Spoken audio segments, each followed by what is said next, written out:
then if you want, I think one of the reminds had the outline attached to it if you wanted to do it that way. Okay, I do appreciate the people who are on.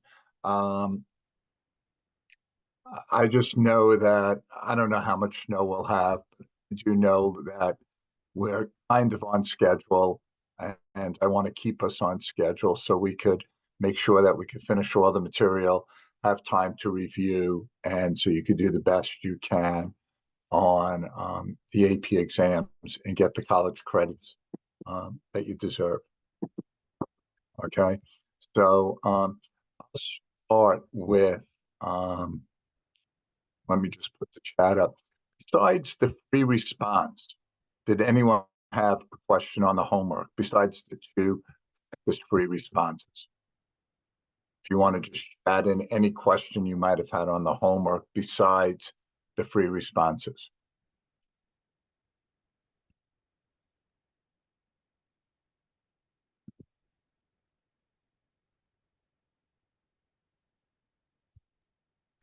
Mr. Bressler, I have a question. How do we submit the homework?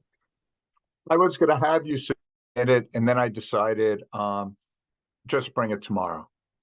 Okay, cool. It'll probably just be easier. I'll just collect it tomorrow. Okay. All right. If there's nothing, here was one of the free responses, and so using the label on the graph.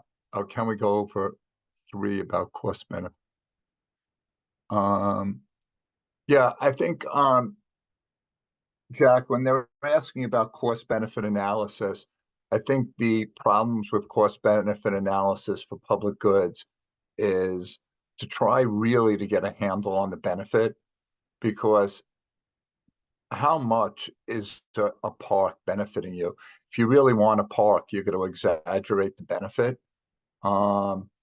The cost, even though that could sometimes be exaggerated, is a little easier to estimate because you kind of could get a good feel for how much the cost of the park is. But I think the benefit is something that economists struggle with. Does that make sense to you?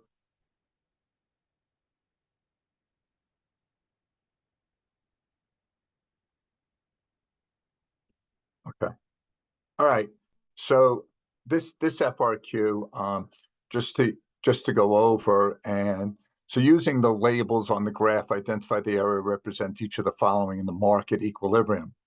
All right. I'll let you look at it in case you haven't done it yet. I'll give you like 30 seconds, and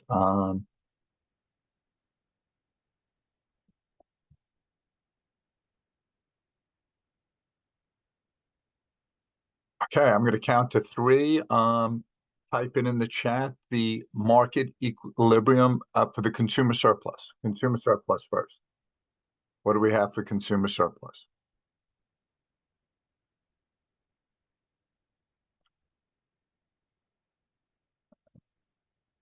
Okay, people.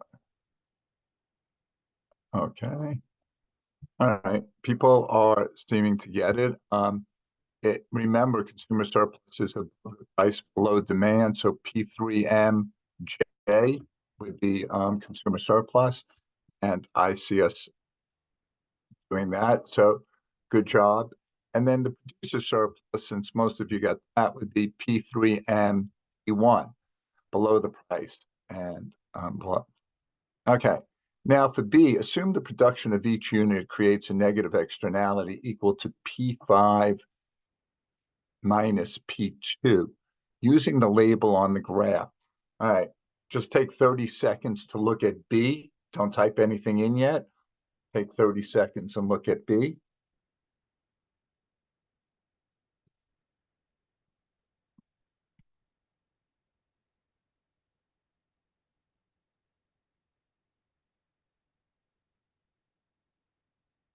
Okay, what do we have for B? Getting a lot of Q1s, a lot of Q1s. Okay, let's see, could I do this? All right, if I know the externality is P5 through P2, I know the second supply curve, MSC, has to run through there, okay? So P3, Q1 would be the optimal there because of the supply curve there. Then the external cost would be between the two lines, P5 minus P2. So that's where that would be. All right, anyone have questions on B?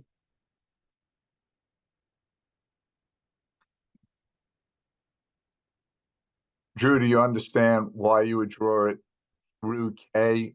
That would give you the external cost of P5 to P2 now? Okay, great. Assume the government imposes a per unit tax of P5, P2 to correct the externality. Using the labeling on the graph, identify the area represent. All right, so first, again, take 30 seconds and let's look at what consumer surplus would be.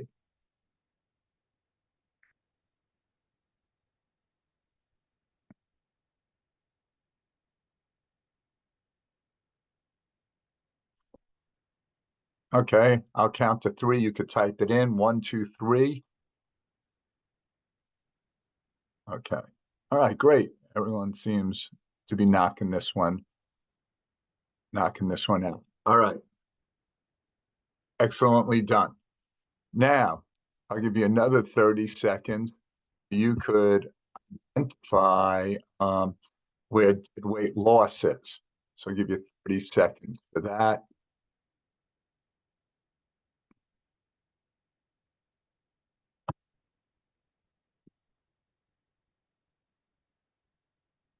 Okay. All right. 1, 2, 3. Where's the dead weight loss?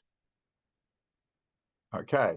Good. None of you fell for it. There is no dead weight loss, right? Because the tax moves you to the optimal, therefore eliminating dead weight loss. Okay. Good job. All right.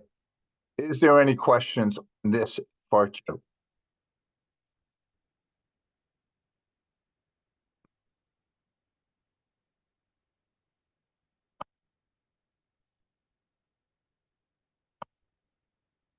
Okay. All right. I'm going to slip to a firm has a patent on a new car. All right. A patent that's the sign that it's monopoly, making it the only producer, another sign that it's monopoly. Draw correctly labeled graph firm QMPM. Okay.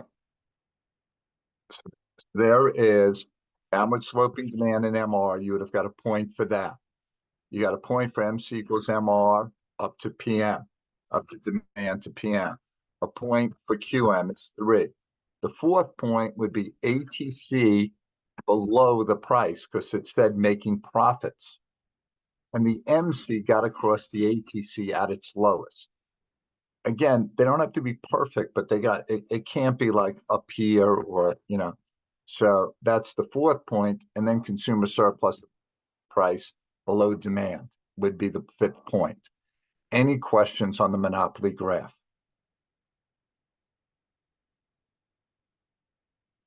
Okay.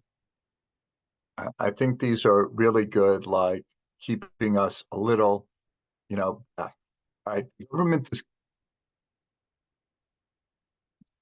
All right, hold on, let me flip. Producer surplus. Surplus manual would be below PM and above MC. So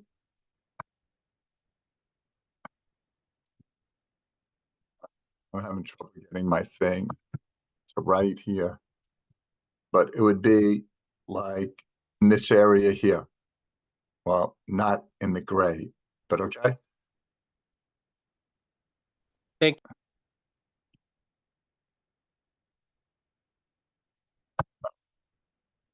We let's see, can we see whoops. Uh-oh.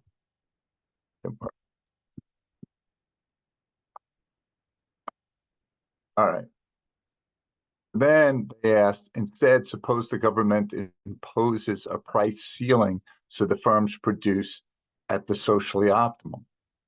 All right, so the socially optimal would be where MC crosses D. All right. Something's wrong here. Are you guys still here? Okay. Yeah, we can't see it, Mr. Bressler. Yeah, okay. I got it here. Now you can see, right? Yeah, we can see it. Thank you.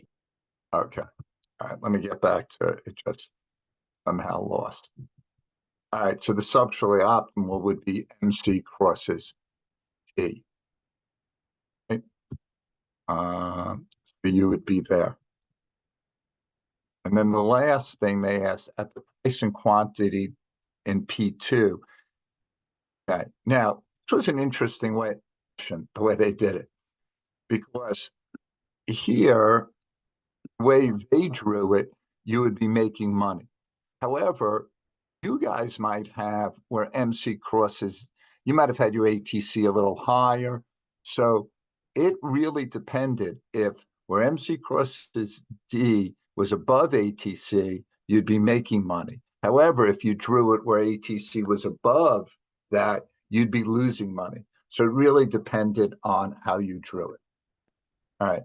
Any questions on this one? Could you do BI again? The B1. Yeah. So it's which one is suppose the government is going to take if you the firm, MC is going to shift left and take you further away from socially optimal, which is MC crosses demand. Did that make sense? Yeah, that helped. Thank you. Okay. All right. Any other questions on monopoly? Would the price ceiling still be like would still produce at the same quantity? Yeah, QC. Yeah. Where Okay. MC crosses demand, yes. So it wouldn't produce at the profit maximizer? No. Oh no, not a Okay. QM. No, it would not. Okay. Okay. Okay. All right. Peter, you want to lead us in prayer? Yep, I've got it. Let us remember that we're in the holy presence of God. In the name of the Father, the Son, and the Holy Spirit. Amen. God, thank you for bringing us here today. Thank you for the snow day. But help us to learn in this class and come out just a little bit wiser. Amen. St. John Baptist de La Salle, live Jesus in our hearts forever. Thank you. All right. I'll also do a review tonight for the quiz tomorrow. The quiz is on chapter 11. And the practice test is posted. It again has it has these two scenarios, and those scenarios will be on tomorrow's quiz that are a little funky. So I would tell you to at least look at the practice quiz. I'll also be there before school tomorrow at 7:45 to do a review before school. Then Thursday and Friday, we'll finish up chapter 12 and I'll do a review. I was thinking I might be able to do the review actually in class Friday and cover most of it. So we'll see on that. And then Monday, that's a mistake. We'll have the 30 multiple choice because that's a day 5 for the unit test. And then Tuesday, we'll do the FRQ. Okay. So we'll still have the quiz on chapter 11 tomorrow, review tonight, and tomorrow before school. Any questions on anything there? Mr. Bressler. Yes. Wouldn't Tuesday be day 5 if it's pushed back because today? Snow day. Good point. Okay. We might then maybe it'll make sense for us to do the FRQ on Monday and the multiple choice on Tuesday. Okay. I'll think about that. I didn't think about that. Thank you. Okay, might have to change that. Thanks. Anything else? Okay, why did I have natural monopoly there? Anyhow, as a preview, we did it the other. Just remember, fair return, and the blue line is the ATC curve. Has to be downward sloping ATC, fair return, zero economic profit, and then socially optimal, no dead weight loss there. The only thing we got to remember about socially optimal is that it's losing money and would probably lead to subsidy. Okay. I was going to have you guys talk to each other with this, but obviously I don't even know, could I break you into like 30 rooms here? But anyhow, looking at this, if there's one number here that you'd like me to go over, just the number in the chat, and I'd be glad to go over anything here you did not feel good about. Besides number 10. Number 2, the 4 market failures, all right? 1 is externalities, 2 is public goods, 3 is monopolies, and 4 is unfair distribution of income, which we'll be talking about today. So again, externalities, public goods, monopolies, unfair distribution of income.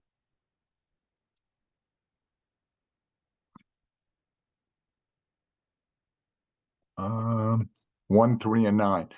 A market failure would be defined when the market left alone does not allocate resources efficiently. When the market left alone does not allocate resources efficiently. It's okay, Thomas. Number 3, public goods are a market failure because of free riders, and therefore companies can't make money on a lot of public goods, so they will produce less of them. And the remedy for a negative externality is a tax and a per unit tax, and the remedy for a positive externality is a subsidy. Anything else, or does anyone need me to go over one of the explanations again because it was unclear? Again, just type it in the chat.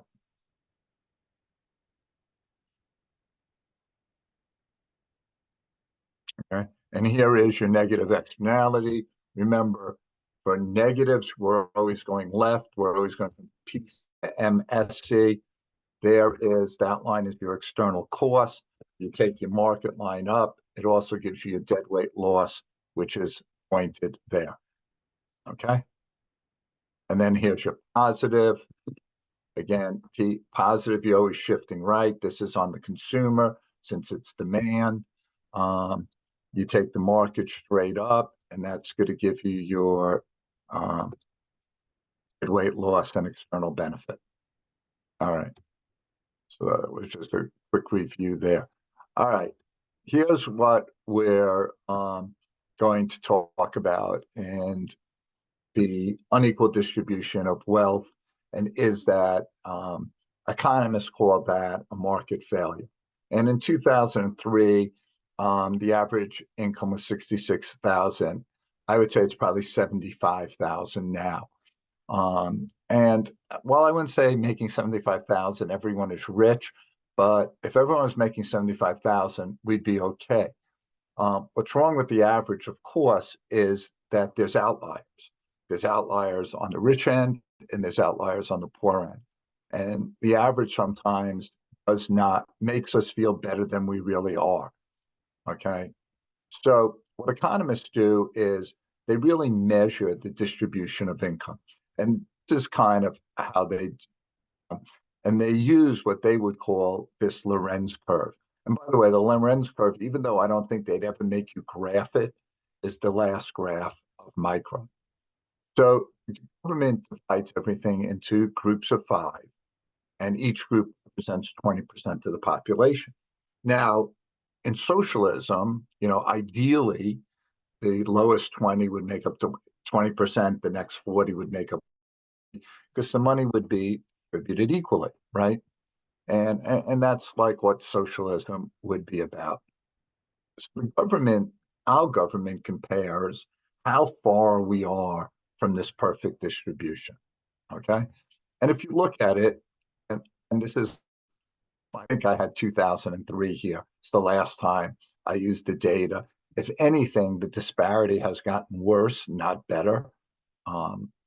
So the poor is 20%. If you said out of $100, they have $5. They have 5% of the total income. The second group, total of $10. They have 10%.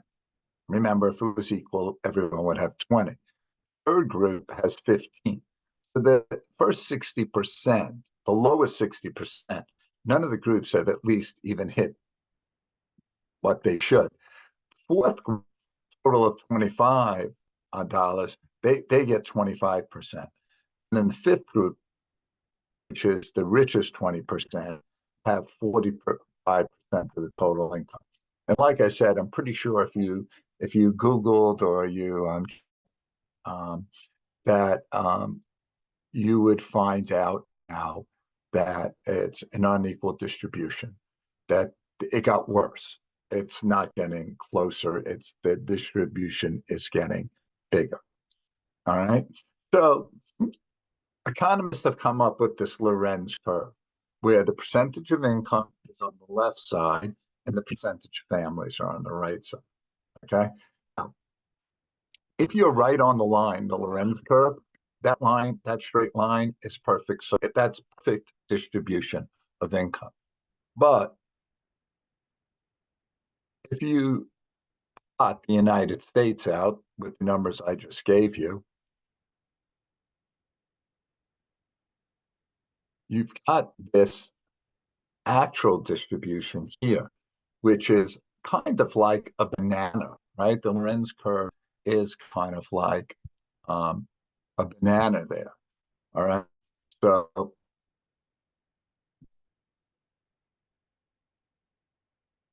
and there is, so you got the straight line perfect equality, and then you've got the banana curve, which is the actual Lorenz curve, and that shows the degree of income inequality.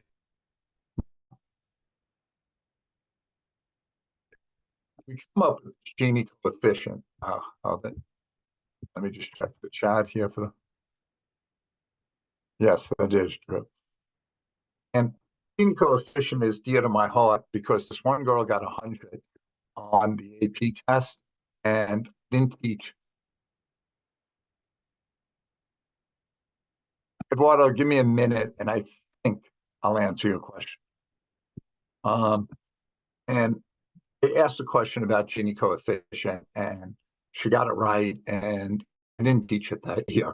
So, all right. So the Gini coefficient is really a number from 0 to 1. 0 is perfect socialism. 1 is kind of like one person owns all the money. Okay. So all the Gini coefficient really is telling you how big the disparity is. And in the United States, I think the Gini coefficient is about 0.47. Okay. All right. So when you look at it, now the original line is, and now after. So what does the United States do? Take it from here to here. All right. We redistribute wealth. How? By taxing people. And we have a progressive income tax, which taxes the rich people more than the poor people. So they put more into the pot. And then we redistribute it through transfer payments, which could be like welfare, unemployment, Social Security. A transfer payment is any time the government is giving you money and not getting anything back for it, not getting a good or service back for it. So notice in the United States, again, that's where we're at. It's where the redistribution, we never are striving for perfect equality. Okay. We're just striving to get a little closer. And again, we do that by a tax system. Okay.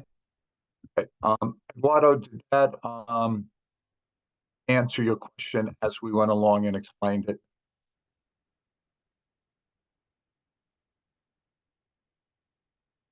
Okay, all right. So they always ask a question on the Lorenz curve. It could be like, and it's really like to know the line is perfect equality, to know the other line is the actual distribution. And again, to know the Gini coefficient, to know that you don't need to know the United States, but you need to know 0 is perfect and 1 is perfect distribution, and 1 is like one person owns all the money. Because they could say the Gini coefficient of one country is 0.4 and another country is 0.8. Which one has a more equal distribution of wealth? And you'd have to know the 0.4. All right.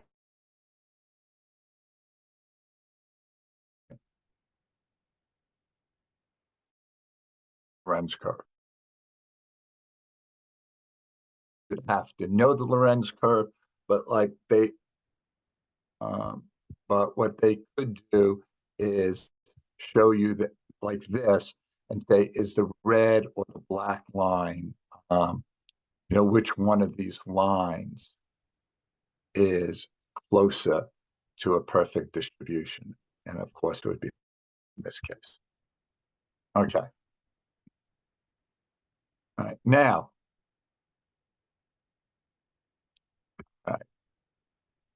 and this is I had a job offer, my paycheck was $200. I had another kid and my welfare check was $400. I'm just gonna tell you, people who live on welfare, they don't make a lot of money. And so where does government get money for welfare? I think we know they get it from taxes. There are 3 types of taxes that we need to know about. Okay. Okay. Hold on one second. I gotta let my pen down.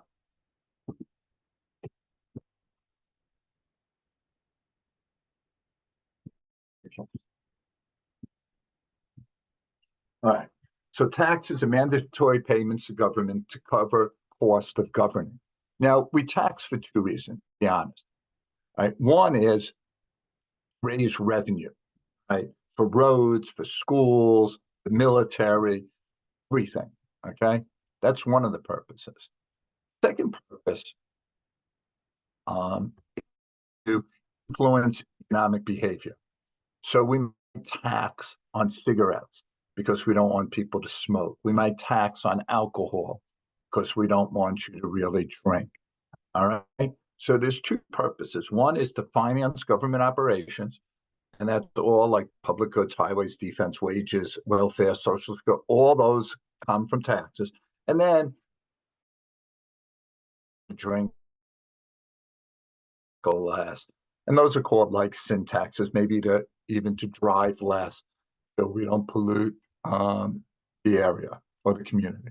Okay. Now, the 3 types of taxes that we need to know. One is a progressive tax. All right. That's what the United States income tax is. It takes a larger percent of income from high income groups. The key to these taxes, it's all about percentage of income. So you really remember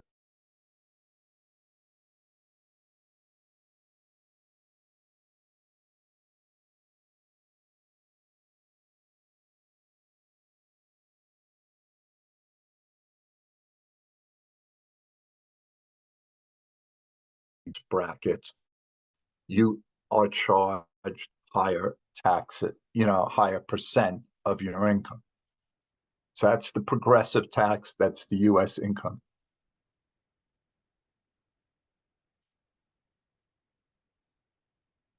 Okay.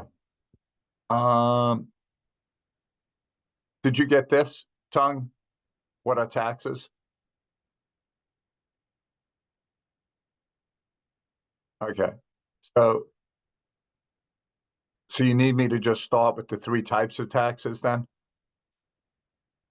Okay. So the first one is the progressive tax, and again, it takes a larger percent of income from high income groups. I think the key to the progressive tax is the word, or all these taxes, is percentage of income. All right. And you'll see as we go through these why, but it's the percentage of income. It's not how much, it's the percent. So in the United States, people who make 50,000 pay a certain percent of their income. People who make 1 million pay a bigger percent of their income. All right. This is the progressive tax, is the US income tax, federal tax system. All right. So the richest people pay the highest percentage of income. The second, and Steve Forbes ran on this, I believe in the 70s, to change our tax system to a flat or proportional tax. And that would be everyone pays 20%, say, of their income. So a millionaire would pay 20% of 1 million, and a teacher like me would pay 20% of 50,000. Okay. Now, part of this flat tax rate would be also no tax write-offs. You just take your $1 million, you times it by 20, you take your 50,000, you times it by 20. And everyone's paying 20% of their income. Okay.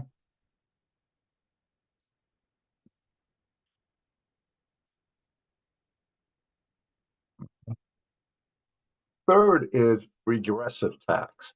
It takes a larger percentage from low income groups. All right. It takes a larger percentage of income from low income groups.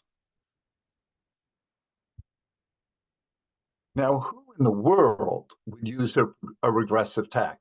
Who would think of taking a larger percentage from low income groups? What country would be crazy enough to do that?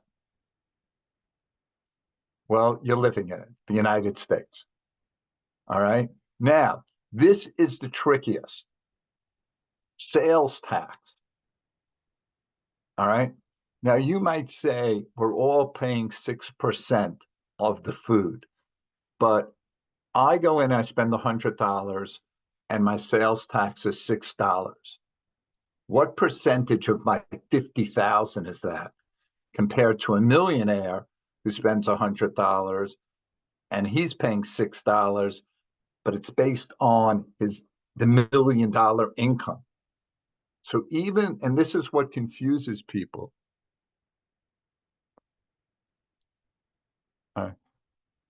This is what confuses people. So you got to really be careful here.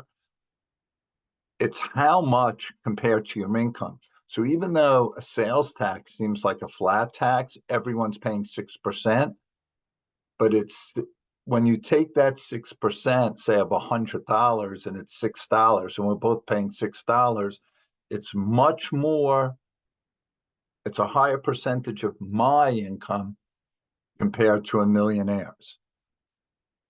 A toll is a regressive tax because everyone's paying $5 as they go through that toll, but $5 for a person making 1,000 is a bigger percentage of their income than $5 of me making 50,000. Okay, so you got to be careful. Are the taxes now? What makes it proportional? Because it's 20% of your income that gets taxed. So everyone's getting paid the same of their income, right? Is there any questions on these three taxes?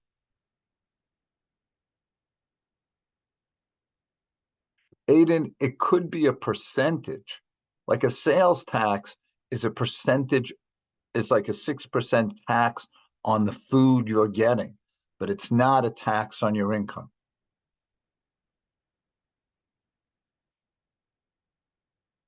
Does that make sense to you? And here, let's see.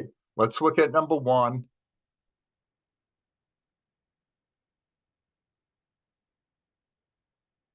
What type of tax is number one? Type them in. Okay, it is a regressive tax, because like I said before, if everyone's paying $1, $1 for a poor person's more than $1 for a rich person. All right. State income tax, where richest citizens pay a higher percent of their income. All right, that's progressive. 45-cent tax on cigarettes. 45-cent tax on. Okay.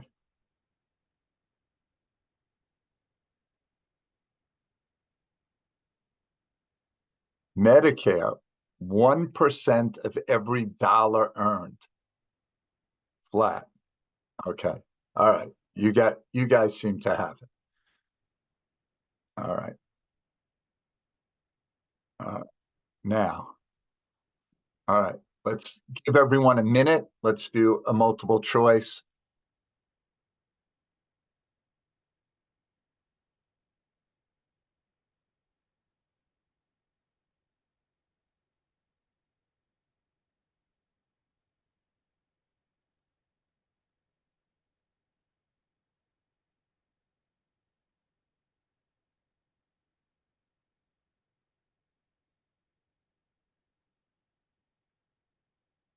Okay, what do we got here?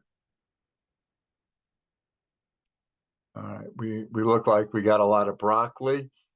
X is closer. Remember, the straight line is perfect distribution. X is closer to be big.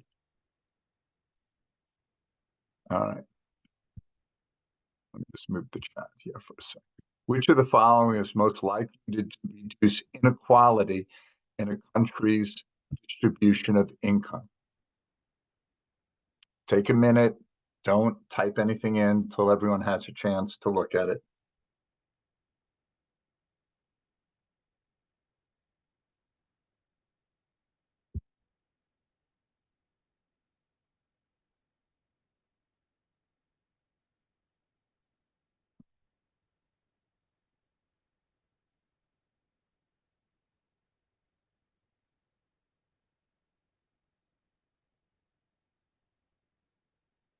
Okay, what do we have here?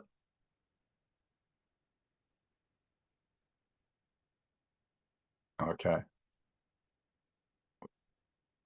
All right, we're bunching on that one. All right, all right.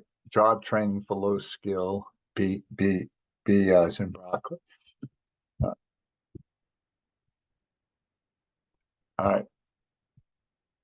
Let's try to make this. The government welfare program taxes. I'm having trouble reading it, so let me just this. A government welfare program that taxes the labor income of the wealthy and redistributes tax revenue to low-income citizens will. All right, give you like a minute to think of this.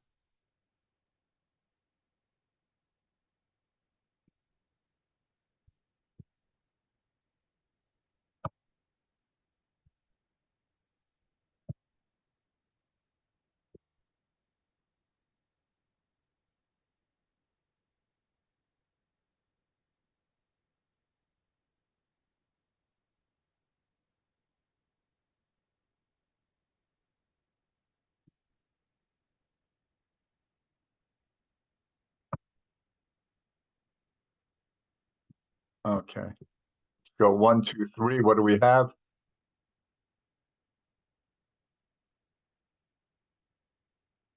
We're getting mostly D's, mostly B's rather.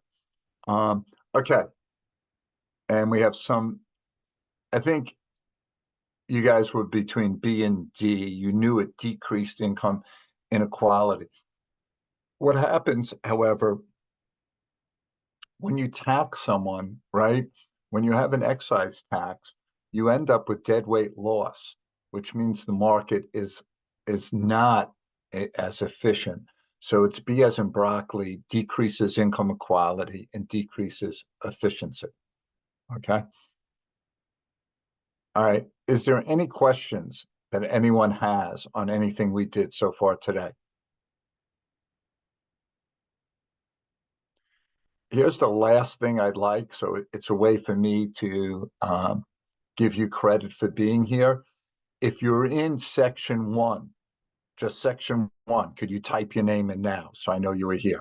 If you're in section 01, type your name in. And just, boom. Yep, keep going. All you 01 guys.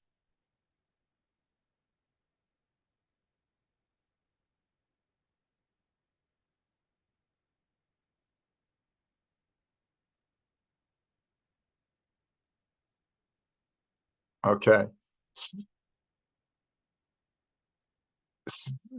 Okay, we still got some 01 guys coming in there. Brendan, I don't think you're an 01 guy, but that's okay.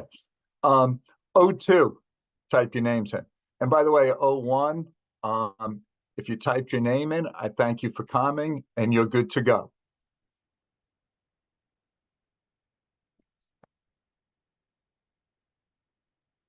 Okay. Same thing for 02. Thank you, and you're good to go. 03. And I'll stay on if anyone has any questions. Luke, you did a really good job today too on the house meeting. Thank you. It's my favorite thing. Yeah, it was good. I mean, it's good. Okay. 04, type your name in. And again, I'll stay if anyone has any questions.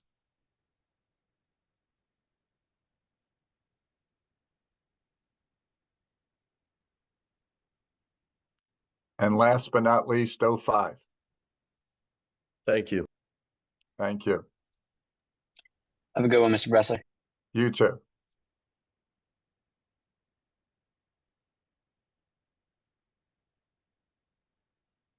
Okay. All right. If anyone has any questions, just type them into the chat.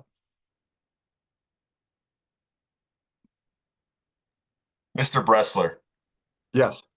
for proportional taxes, do they have to be like a flat rate or a percentage? It's going to be, what do you mean by that? Because I was assuming that for proportional taxes, it's just like a flat rate, and regardless of who is facing the tax, the rate will be the same regardless. Yes, that is correct. Okay, thank you. Luke, you want this question? No, the one before that, or the one that you One? had. Yeah, this one. Thank you. Do you have a question about it? No, I just missed it. Okay.